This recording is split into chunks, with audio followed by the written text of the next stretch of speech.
With us now is one of my favorite people in the industry. It is Ramfis. Welcome to the show, my friend. How are you? I'm doing fabulous. Now, for the first time in 12 years since I've had the television show, I actually gave you one of the cards about yourself. And the reason that I did that is because you are so profound that every time I meet you and I have you on the show again, there's like another 2 or 3 amazing accolades. And I didn't want to forget any of them. So I figured we could just kind of like how we dance together. Yeah. I think you were just going to be dancing. So I'm going to start with something that's totally out of order. I want to talk about Can't Stop the Dancin', which is your next film that you're producing, and you're doing it in Greece. By the way, you might not know this, but I won the Goddess Artemis Award years ago. And there's actually a postage stamp in Greece with my face on it. That was one of the prizes. Really? Yeah.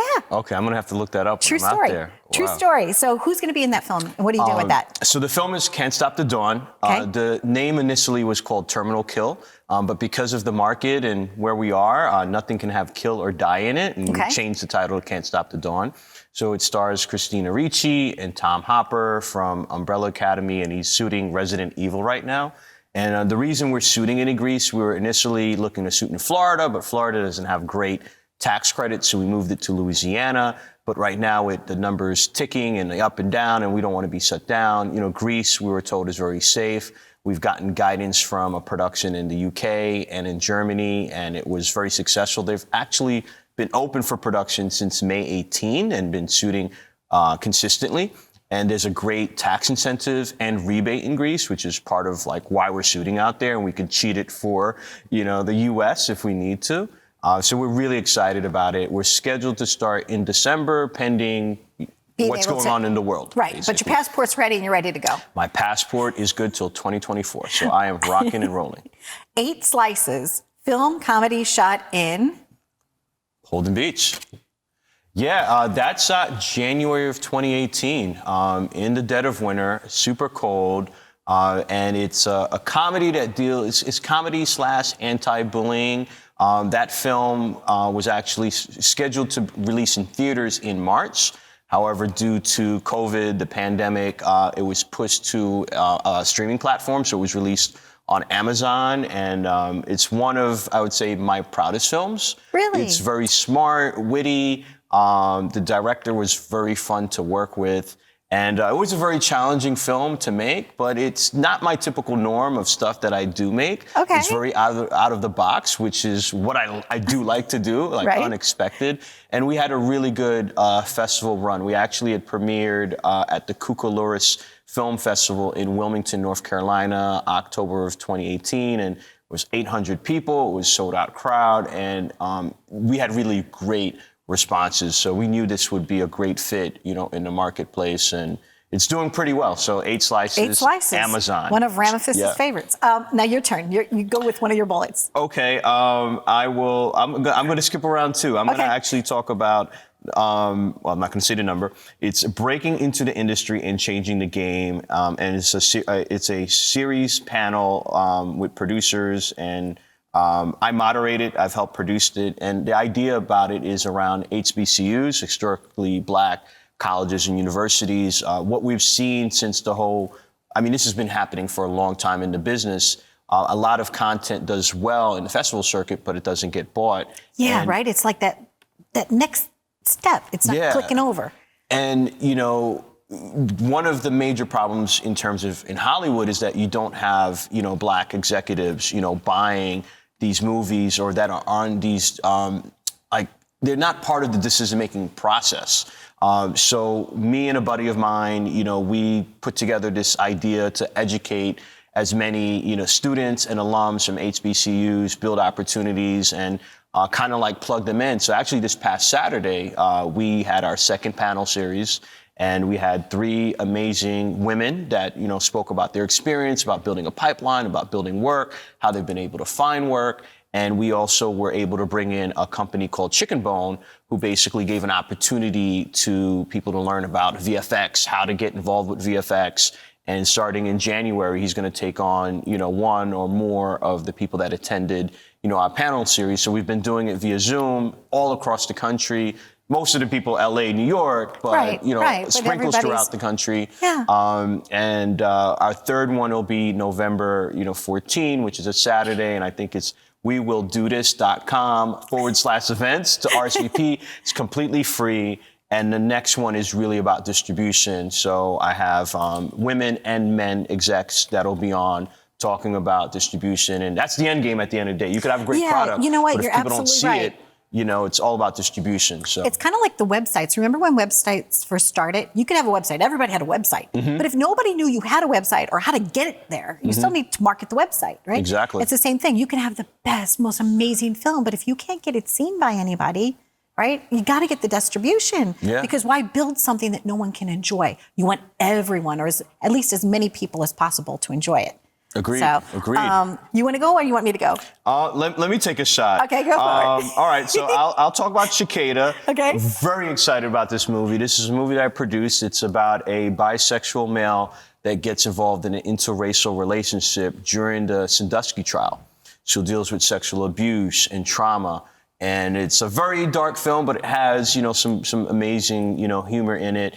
And our co-writer, co-director, star, Matt Pfeiffer, some of it is based off, real events that he's gone through, the trauma that he's gone through. And we were supposed to, again, premiere in March, but because of COVID, things got pushed. And we ended up opening at Outfest, which is one of the largest, queer festivals in the country.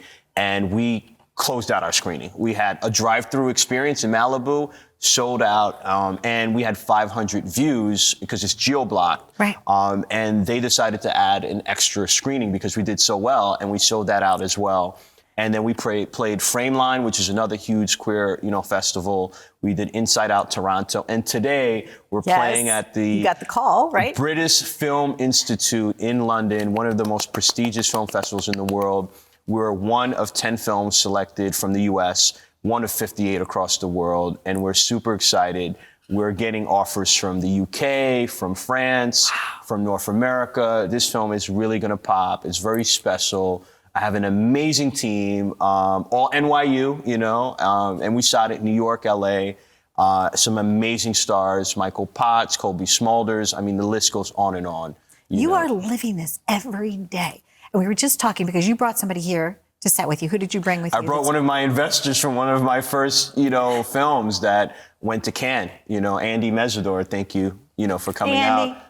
Wherever you are, Andy. Yes, thanks. Yeah. And that's the one thing that I've liked about watching your journey so far is that the more successful you just keep becoming, right?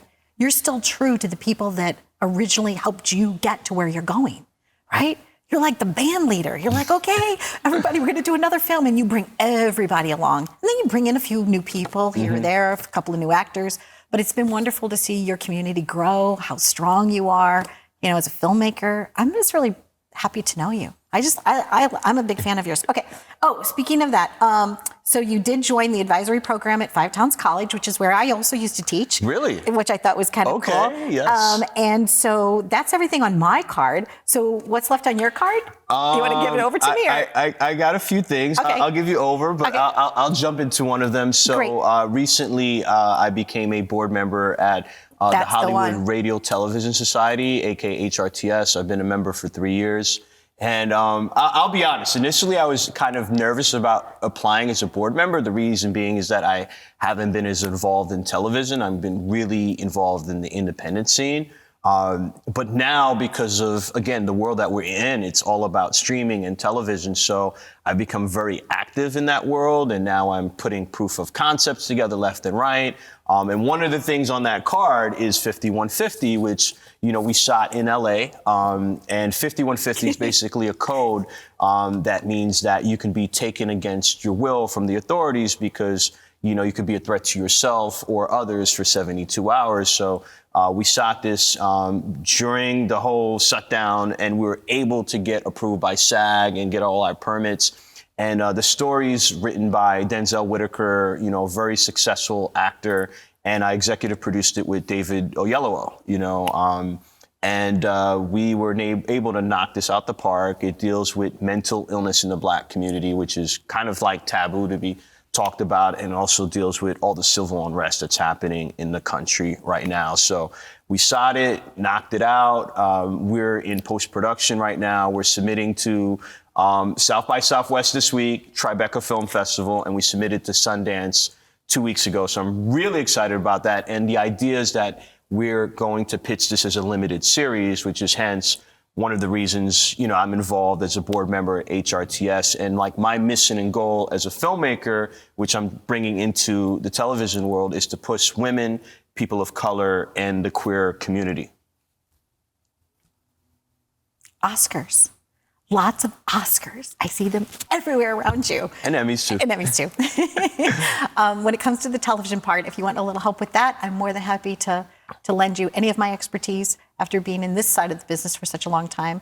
I appreciate you. Thank you for coming down and talking to me and, empowering people in our audience, because there are dreamers out there that want to follow the path that you're on. And I thank you for taking a little bit of time, because I know that you're an inspiration to so many, and it's great that you're working with Five Towns College too. And it's all about that. It's about reaching up and reaching down and reaching through, right? Absolutely. It's like bringing people together, and you're so good at that. You do what I say is painting with people. I paint with people, you paint with people.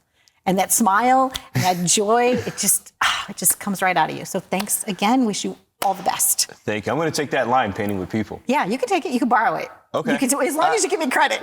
All right. I can do that. And I got a few good ideas for you too, with some of the things that you're working on. And I've also, the other thing I've liked about you too is that you've always invited me to things. And I might not have been able to attend some of the things that you've invited me to, but I just want to let you know that I appreciate it that you called me and you invited me to participate with you, whether it was an opening or a gala or a party or something.